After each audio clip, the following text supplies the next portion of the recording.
Buenas tardes, señorías. Se refería antes la representante de Esquerra al poema de Salvador Puig Antich sobre que el silencio no amordazará su nombre.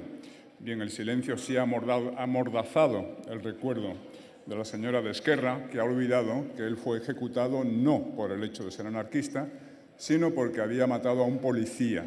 El policía se llamaba Francisco Anguas y tenía 24 años. Bien,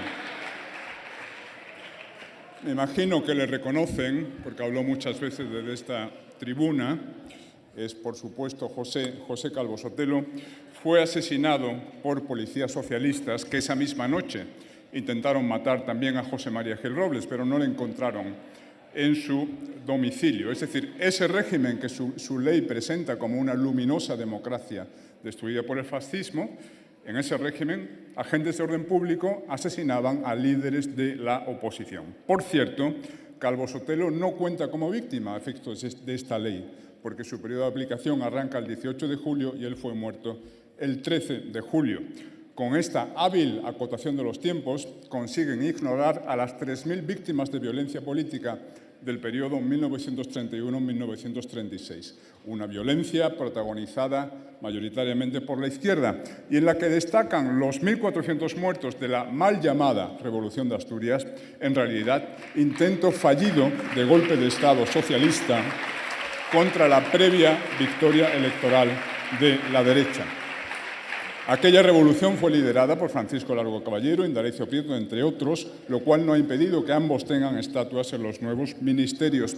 Y otro socialista, el gran Julián Besteiro, les dijo entonces: vais a llegar al poder, si es que llegáis, empapados y tintos en sangre. Bien, esta es una ley que Vox derogará si llega al gobierno. Por cierto, qué lástima que el Partido Popular, teniendo mayoría absoluta, no derogase la ley anterior. Qué lástima que el Partido Popular no derogue hoy mismo la ley andaluza de contenido equivalente. La derogaremos porque es una ley digna de Orwell. Y Orwell escribió en su libro 1984, el partido podía alargar su mano hacia el pasado y decir que tal o cual acontecimiento nunca había ocurrido. Esto resultaba mucho más horrible que la tortura y la muerte. Hasta aquí la cita. Y en efecto, borrar de la memoria pública a las víctimas de la media España conservadora es como matarlas por segunda vez. Nadie en toda esta sesión ha hablado todavía de las víctimas asesinadas por el Frente Popular en los años 30. Así que voy a recordarles algunas muertes que, según su ley, nunca ocurrieron.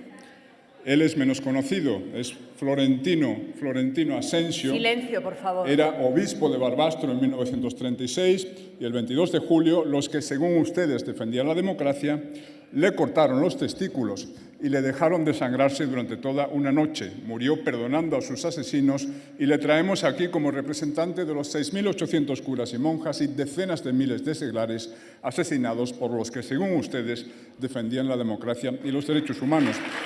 Y él es Melquiades Álvarez, le reconocerán porque hay un busto suyo en el pasillo, y es que presidió esta Cámara, fundó el Partido Republicano Liberal Demócrata, pero su condición de republicano no le salvó de ser asesinado por los republicanos en la cárcel Modelo. Por cierto, de los 8 ministros de la República muertos en la Guerra Civil, 7 fueron asesinados por el Frente Popular. Bien, Álvarez y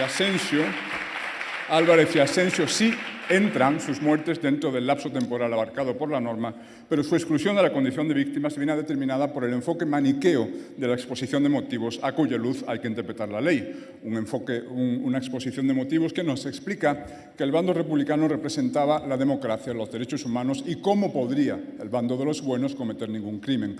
El sobreentendido que subyace a toda la ley es que las víctimas han de ser, por definición, de izquierdas y los victimarios de derechas. Por todo esto, esta es una ley totalitaria, no solo por la forma en que divide a los españoles y a sus antepasados en buenos y malos, sino también por la forma en que pretende suprimir la diversidad natural de opiniones sobre cuestiones históricas. En un país libre, los ciudadanos son libres para llegar a sus propias opiniones sobre la historia, sobre la base de sus propias lecturas. En un país libre, los historiadores son libres para discrepar. Ustedes pretenden suprimir esa pluralidad mediante la imposición por decreto de un relato histórico sectario. Pero es que además van a aprobar esta ley de la mano de Bildu, y Bildu ha exigido la extensión del periodo de aplicación hasta 1983. Están ustedes batasunizando la memoria, están asumiendo el relato histórico de la extrema izquierda, un relato según el cual la transición no existió realmente. La transición no habría sido más que una continuación del franquismo por otros medios y, lo que es más grave, los 388 asesinatos cometidos por la ETA entre el 76 y el 83 pasarían a ser interpretables como resistencia democrática frente a gobiernos neofranquistas de Adolfo Suárez o Felipe González.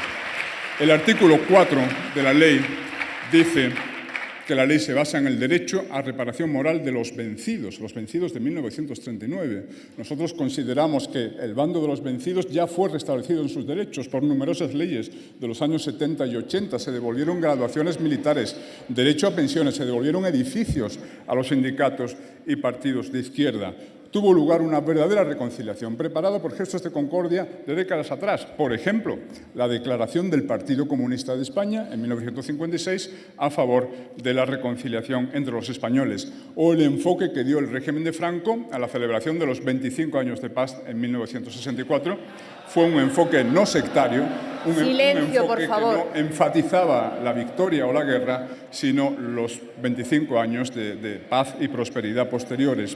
En cuanto al Valle de los Caídos, que no sabemos si ustedes pretenden destruir o solo resignificar, pues bien, no necesita resignificación, porque desde el principio fue un monumento no a la victoria franquista, sino al hermanamiento postrero de los caídos de ambos bandos, más allá de la muerte. Por eso está presidido no por una estatua de Franco. Lo que preside el monumento no es una estatua de Franco, es una cruz. Señorías, 146 predecesores nuestros que ocupaban estos mismos escaños fueron muertos en la Guerra Civil. 75 fueron asesinados por el Frente Popular, 71 fueron asesinados por el bando nacional, a los que habría que añadir 33 ejecutados en los procesos de posguerra.